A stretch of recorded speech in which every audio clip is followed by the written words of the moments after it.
How's it going, everyone? It is Draco. We're back with another chapter of Fairy Tail 100 Year Quest, chapter 87, An Unsightly World. The cover page for this chapter is Lucy, Lizana, and Mira. And Lucy and Lizana are like competing in a race, and you got like Mira standing in the background, which Lucy is winning this race. I'm gonna presume they're on a beach, but I don't see any water in the background. And I guess if you really want to think about it too in depth, you could go that they're fighting over Natsu's love. Overall, I actually really like this cover. I think it's cute. I think it's fun. And I just like the random Mira standing in the background. So getting into the actual chapter, this chapter pulled a lot of stuff I thought we were going to go one way, but I guess we're going a complete opposite way. We start off with Natsu, chasing after Silene, and this is where I'm like, we're really cutting this off? We've been building up for this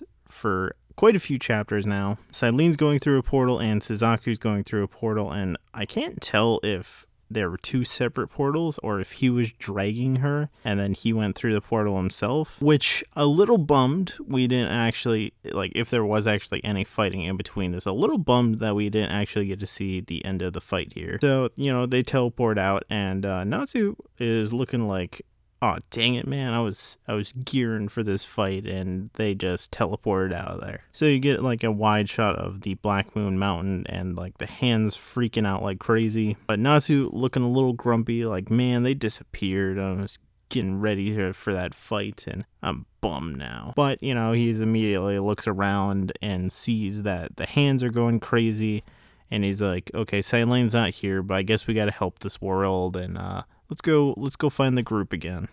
He's still like, bummed out, and he's like wondering what we should do, and he makes quite an angry looking face here that I don't think I've seen him make before. I'm happier, like, okay, we're gonna go back to the rest of Team Fairy Tail. Once they fix this mess here, they're gonna go complete their job. Which I love, Happy and Natsu showing up so casually back to the group, like, oh, so we're basically back.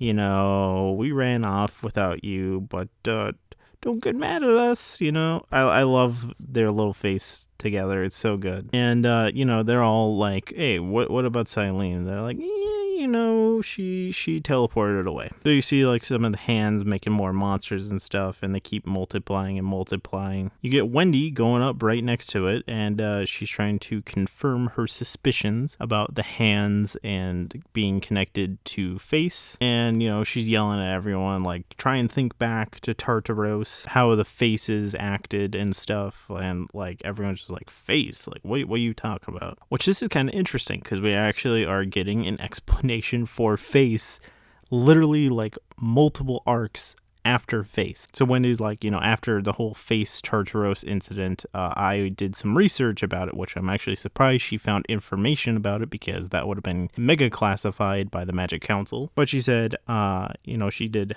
some research on it and how the council could have made a bunch of weapons like that. And she's like, like, how did the council control, like thousands of Face, all at one time? Like, you had to have probably like a head console or something starting it up. And she's talking about how like the hands are different from Face in that they increase and decrease magic power when Face was just only, completely eradicating magic power. So of course Natsu is not being smart and like, I don't get what you're saying at all. But she boils it down to essentially the hands and faces are different, but they have the same structure. So she's basically, at first glance, the hands like look like they're popping up at different spots, but she's thinking in reality that they're all interconnected under the ground. I had like a joke remark I did in the last chapter, and I didn't keep it in the cut. I don't think I did. I said like, what's under these like hands? Like, is there just a body underneath? And unintentionally, I was kind of correct, because there is like a underarm under all these faces, and spoilers for the end of the chapter, there is a body underneath all this. So basically they're all in the conclusion of follow the hands under the ground. We go attack the main body. We get a nice big page with Team Fairy Tail all coming together to get ready to attack, which this shot very much reminds me of when they invaded Avatar and they were all saying like, we're all fired up, which I like like them doing the group huddle as well. So we get someone we haven't seen in a little while. We haven't seen Virgo, and she calls up Virgo, and she starts a digging. Pretty much everyone goes in the hole except for the Exceeds. They just said, go find somewhere else. Be safe. We got this covered. So as they're crawling, of course, we get a fan service joke here. So Virgo's saying that she's following the flow of magic power and like heading straight to it. And this is when we get the fan servicey joke here. So Virgo is ahead of Natsu, and Natsu's like, oh, I can see your underwear, which you don't get a reply from Virgo, but she'd probably be into it. And of course immediately gets reprimanded by Lucy, but Gray, instead of saying out loud like Natsu did, he's like, I could totally see yours too, Lucy, which Gray's at least like keeping it to himself, and he's probably saying like, if I say this, like, oh my goodness, Juvie is gonna sense it somewhere, she's gonna attack me. So you get to see kind of how vast this network of hands is, like the little roots of them, and you get to kind of have a cool shot of, you know, them tunneling down to it. So Virgo finally breaks through and they fall into the cavern of where these hands are. So they start like exploring the cave and stuff, and you know, as they're walking they discover like parts of the hands coming out of like the cave, and they're like, oh, we're still not at like the heart of this thing, we gotta keep going down. Alright, when they say we gotta start going down, the floor just kind of like explodes up and they all kind of look shocked and stuff, and from the rubble comes a very grotesque looking monster. So he has the face of the faces, which they are all like, whoa, this thing is big, and like, is it even possible to defeat this thing? This monster creature thing actually can like talk, and it's basically talking about how the world here got filled with evil light and it must be destroyed. I like that Lucy is like freaking out that this thing's talking, but then Natsu was like, did you intend this recklessness? Which this monster thing calls itself Alta Face, the source of magical power. So I'm very interested if Team Fairy Tail defeats this monster, if the magic power in this world will like cease to exist, like it become like Edelus. In this same shot where you get its name, you get a scale of how big this creature actually is to Team Fairy Tail. They are like ants compared to this thing. Then you get the explanation as to why this creature is talking. The magic power that the Moondragon gave distorted him and like gave him free will, and that free will is to destroy this world by filling it with magic power. The final shot of this chapter is like Urza and Gray basically like, gosh, this Silene chick, there's like no end to the trouble she is causing. And we get a similar shot to last chapter, and Natsu is just like, we're gonna stop you. And that is the end of the chapter. It actually didn't even say to be continued. So